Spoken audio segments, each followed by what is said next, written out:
saya di Quran gitu. Tapi untuk mengetahui hukum musik itu bagaimana, saya riset. Sampai ke notasi saya tahu. C, D, F, G, A, B, C, G, A, B, C, D, F, G, D, F, G, A, B, C, D, A, B, C, D, F, G, A, F, G, A, B, C, D, E, B, C, D, E, F, G, A, B, C, D, B, C, D, A, B, C, D, A, B, C, D, A, B, C, gitu kan ya? Ya, tapi kalau diminta piano, gitar, saya nggak bisa. Ya, tapi untuk menentukan hukum, nah kita bisa paham gitu. Misalnya boleh nggak baca Quran pakai langgam Jawa gitu kan? Nah hukumnya apa? Nanti dari teori itu muncul. Ya, paham ya? Assalamualaikum warahmatullahi wabarakatuh. Para pemirsa tentu sangat akrab dengan Ustadz Hadi Hidayat. Salah satu pendapat atau fatwa Hadi Hidayat adalah bahwa Al-Quran itu ada satu surat, yaitu surat para pemusik. Pendapat ini tentu menimbulkan sikap kontroversial, itu pro dan kontra di kalangan pendakwah, ulama, dan kiai di Indonesia. Sebagai follow up, kelanjutan dari cerita para pemusik di dalam Al-Quran ini, itu pada tanggal 5 Oktober tahun 2025 nanti, panitia akan melaksanakan konser musik Arab di Jakarta. Yang diundang itu yaitu artis dari Lebanon yang sangat terkenal, yaitu Nancy Ajram. Nancy Ajram ini seorang penganut Katolik Maronit atau Maronit dari Lebanon. Dia akan membawakan lagu-lagunya atau lagu-lagu pop di dalam bahasa Arab. Lagu-lagu Arab ini kemudian bagi kita di Indonesia ini dianggap itu lagu-lagu Islam. Padahal bukan. Misalnya lagu seseorang yang lagi patah hati dengan kekasihnya, ini dianggap di Indonesia sebagai lagu salawat. Misalnya dinyanyikanlah lagu salawat dan orang senang sekali mendengarkannya. Lalu apa hubungan cerita ini dengan Yusuf Mansur? Ini kita mau melihat beberapa sudut dari tinjauan kita. Yang pertama, Yusuf Mansur adalah orang yang sangat gemar dengan cerita-cerita salawat. Walaupun ujung-ujung dari cerita salawat itu adalah cerita duit dan penipuan gitu. Kalau orang serius mengikuti Yusuf Mansur, maka yang diajarkan Yusuf Mansur itu adalah bagaimana dengan membaca salawat Anda akan sukses sebagai pencuri. Tunjuk, ambil, bawa. Salawatin, tunjuk, ambil, bawa. Kalau itu diikuti, maka ujung-ujungnya orang akan siap-siap untuk ditangkap oleh polisi.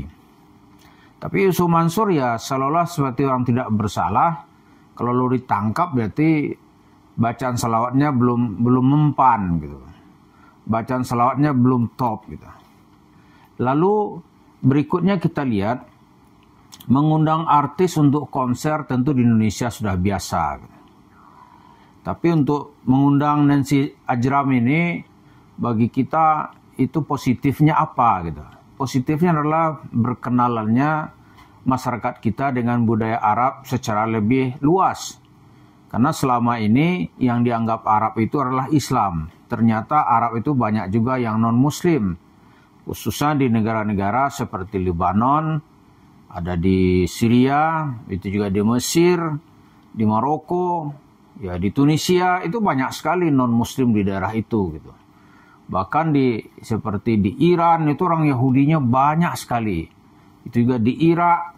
Jadi masyarakat Indonesia dengan banyak terbuka dalam komunikasi budaya ini, dia akan tahu mana yang Arab, mana yang Islam. Ini penting gitu.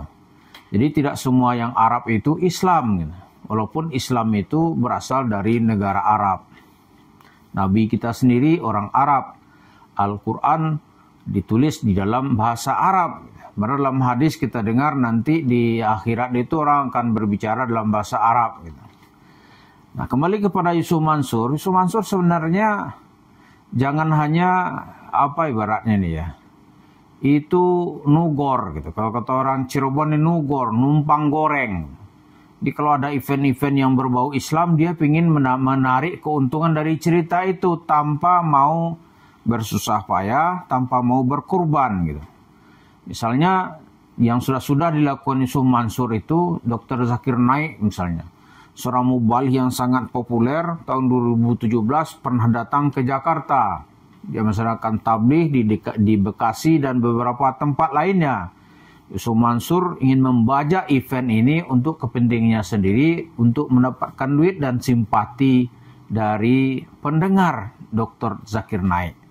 Tapi tahun 2025 ini, ya sebetulnya rencana kedatangannya sudah dibuat tanggal 13 Juni lalu gitu. Tapi satu dan lain hal panitia terpaksa menunda kedatangannya. Lalu kembali kepada cerita konser Nancy Ajram tadi gitu. Penyanyi Libanon yang beragama Katolik. Yusuf Mansur sebenarnya kalau memang dia bertindak profesional gitu, ya buatlah konser besar di Indonesia ini. Dan Yusuf Mansur sebenarnya ya mampu melaksanakan itu karena dia mempunyai modal finansial yang cukup banyak. Loh, panitia lain beruntung kok. Maka Yusuf Mansur tentu juga harus beruntung gitu. Nggak usahlah pakai label-label ustadz. Ini profesional saja gitu. Saya lihat di tiket yang ditawarkan panitia untuk konser Nancy Ajram itu ya sudah banyak yang laku. Walaupun waktu pelaksanaannya masih beberapa bulan lagi gitu. Ya kan? Masih sekitar ya mungkin 5 bulan lagi. Tetapi tiketnya sudah dibeli oleh masyarakat Indonesia. Nah sekarang kita menantang Yusuf Mansur, berani profesional nggak? Jangan mikirnya itu mau membajak suasana dengan cerita-cerita yang tidak masuk akal. Misalnya cerita membodohi masyarakat muslim. Ya kan? Ya kalau kita lihat suasana itu nggak mungkin bisa bertahan terus. Karena masyarakat itu lama-lama juga menjadi pintar. Sekarang ini misalnya ya, yang sudah dipilah habis oleh masyarakat itu misalnya cerita Habib. Kalau dulu Habib ini identik dengan Islam, ya kan? Cerita-cerita bohong dan kurafatnya para Habib dianggap benar gitu. Kalau sekarang semakin intelektual masyarakat itu semakin jernih dia melihat. Habib sekarang ini sudah dijungkir balikkan oleh Kiai Imaduddin Usman Al-Bantani. Habib ketakutan sekarang. Kenapa dia diminta tes DNA? Oh takut dia. Karena siapa yang pernah dites dia bukan keturunan Rasul. Keturunan Habib yang ada di Indonesia ini menurut penjelasan Kiai Imaduddin Usman, dia keturunan ya banyak gennya itu, haplogrupnya itu adalah haplogrup G. Dia keturunan Yahudi Askenazi yang sekarang banyak berkuasa di politik Israel. Ya kan? Nah Yusuf Mansur bagaimana? Dia nggak sanggup itu diajak profesional gitu. Kenapa? Karena kalau profesional ya borok-boroknya ketahuan. Maka dia berlindung di balik cerita salawat, cerita bohong gitu. Coba dong biar perusahaan transportasinya itu maju sesuai dengan kapasitas dia gitu. Bikin konser dong, konser Islam atau konser Arab gitu. Itu kan banyak penyanyi-penyanyi Arab kelanjutan dari Fairuz gitu. Ya kan? Ada penyanyi Maroko hebat juga. Kalau konser Jakarta, Yusuf Mansur sebagai event organizer gitu. Kan dia banyak punya perusahaan tuh. Oh saya pikir hebat sekali gitu. Tapi ini memerlukan keberanian dan memerlukan profesionalisme. Selama ini Yusuf Mansur tuh nggak bisa diajak berpikir profesional. Kenapa? Karena yang dipikirkannya itu bagaimana dalam tanda kutip ya, itu nilap duit orang gitu, jamaah, tilap aja udah gitu. Bahasanya sedekah gitu kan. Bahasanya sedekah. Nanti kalau TKW ini tipuin aja udah, tabung tanah gitu kan. Tabung tanah. Dapat terbeli tanah 10 hektar, oh itu punya aneh. Dia nggak mau bagi sama orang gitu. Mana bisa dia menjadi besar. Maka sekarang karena dia tidak mau profesional, sebenarnya event untuk bertindak profesional tuh banyak. Tapi mungkin ya Yusuf Mansur berpikir tidak mau menjadi orang besar atau perusahaannya besar, dia nggak mau.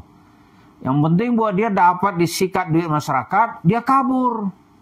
Lalu bercerita halu-halu. sedekah, ya kan. Sekarang nggak ada tempat itu buat dia. Masyarakat nggak mungkin memberi dia tempat. Gitu. Maka kalau dia ingin mendapat tempat yang baik, ya berpikir dan bertindaklah profesional. Profesionalnya apa ya? Buat event besar, event musik lah ya di Jakarta.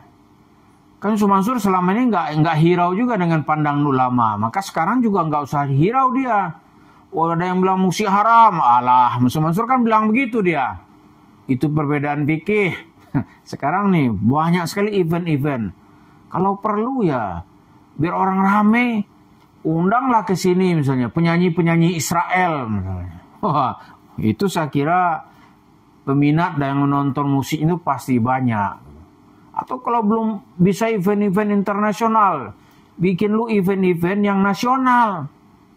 Misalnya menjadi event organizer Iwan Fals misalnya, ya kan? Atau Ahmad Dhani, Ariel Noah. Saya kira kalau dia sukses di situ, dia bisa menjadi memasukkan pundi-pundi duitnya yang saya kira cukup banyak dan tidak bisa ditandingi. Gitu. Tapi kalau sekarang, Mansur mikirnya itu uang pay trend, wah kita bangun ini warung steak and shake. Wah dapat duit itu dia bilang, Allah kita penuhi urusan Allah akan memenuhi urusan kita. Gitu kan. Jadilah warung steak and shake yang jumlahnya banyak tetapi disumpahin orang di mana-mana. Itulah Yusuf Mansur. Terima kasih. Assalamualaikum warahmatullahi wabarakatuh.